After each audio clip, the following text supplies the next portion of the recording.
Jim, thoughts? I thought it was great. I really enjoyed it. I liked how stupid it was, but also how compelling it was as a revenge story. It was pretty straightforward. It was exactly what you wanted out of a Puppet Master movie. There was lots of puppets running around doing things, killing people, solid nudity. Yeah, it was just a stupid story that was contradicting everything that came before it, pretty much. I don't know, it was just great. It was a lot of fun, and that's all it was, just stupid schlocky fun.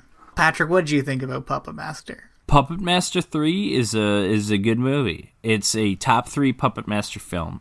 Before I rewatched Puppet Master 2 for the podcast, I would have said this is the best Puppet Master film. However, I don't think it's as good as 2.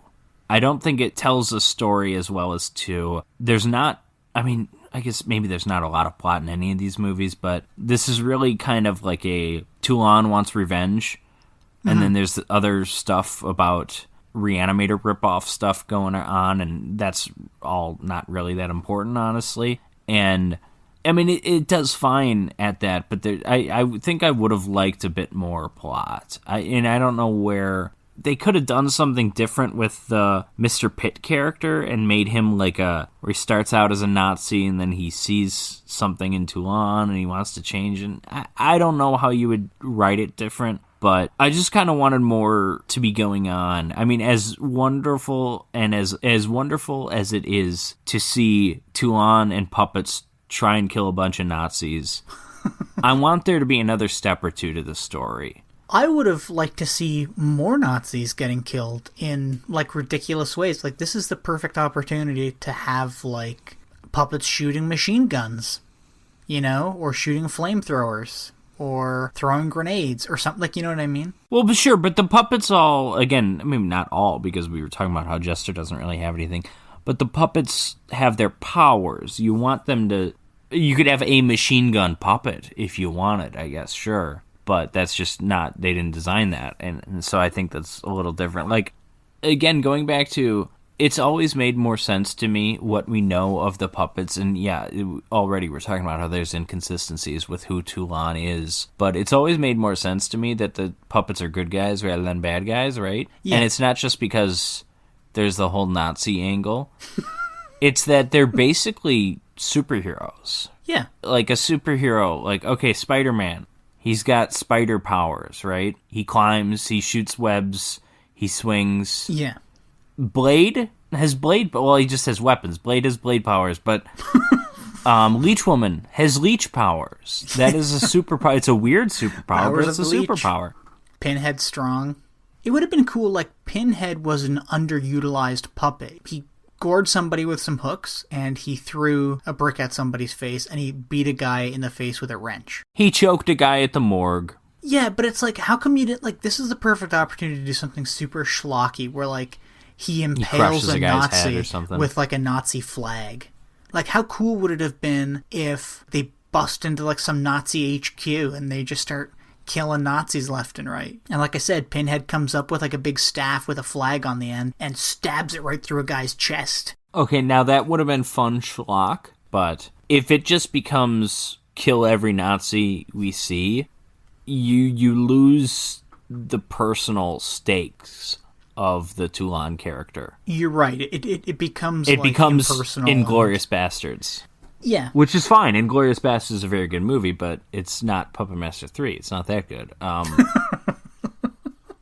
Yeah, I don't really have any gripes about Puppet Master 3, I don't think. I think it was let me get back into it then, because I kind of led with my negatives. And let me say, first off, that I like this movie quite a bit. I think it's good. I think, like I said, as good as Dakota gets playing horror kind of seriously, yes, it's schlocky and silly and stupid because it's puppets, but again, that's what the series is dealing with.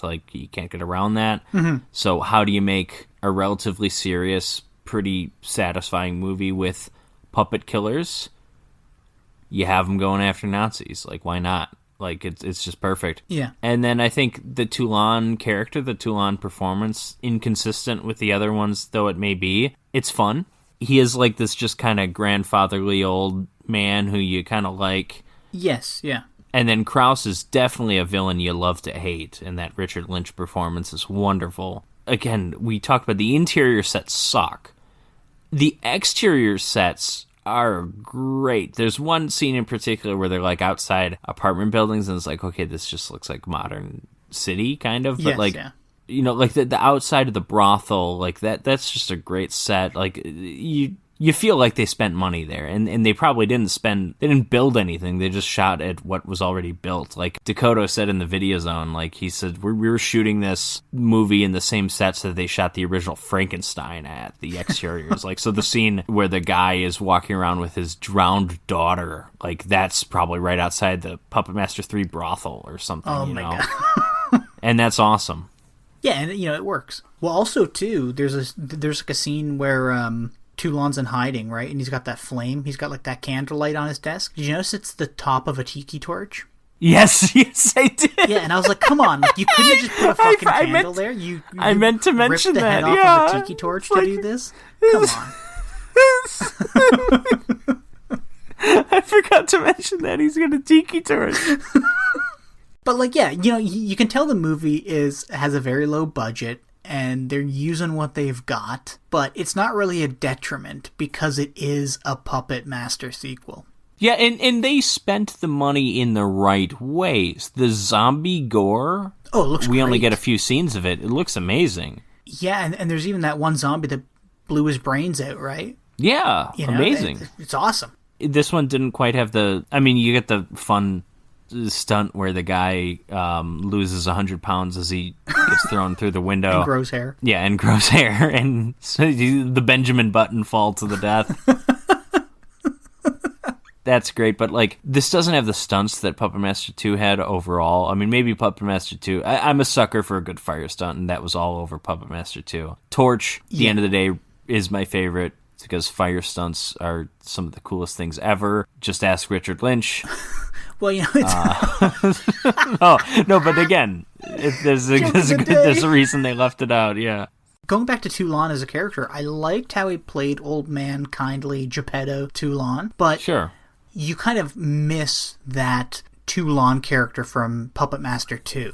I wanted to be kind of crazy. I'm not sure I do. Oh, I like. I'm not sure I do. He's replaced by Krauss. You're right. Yeah. He's just evil Nazi guy, and that's a wonderful villain. It doesn't have to be super well developed or anything because you're naturally inclined to not like Nazis when you see them on screen. He doesn't have to cut off someone's ear and make someone eat it for you to hate him. Well, that's why Indiana Jones works so well, right? Exactly, yeah. Because there's a clear definition between the good guys and the bad guys. Absolutely. It's the reason the Nazi zombie games exist. There was whoever designed those, I think his whole idea extended from a joke. There's two types of people that no one will ever be upset with you killing: Nazis and zombies. And it's like, well, hey, we can do them both. Like, yeah, it's just instant. Like, you're going to root against them. And then I think when you have a real professional actor, character actor though he is, Richard Lynch is a talented guy. Like, he does elevate that character. He doesn't he makes the most of that role.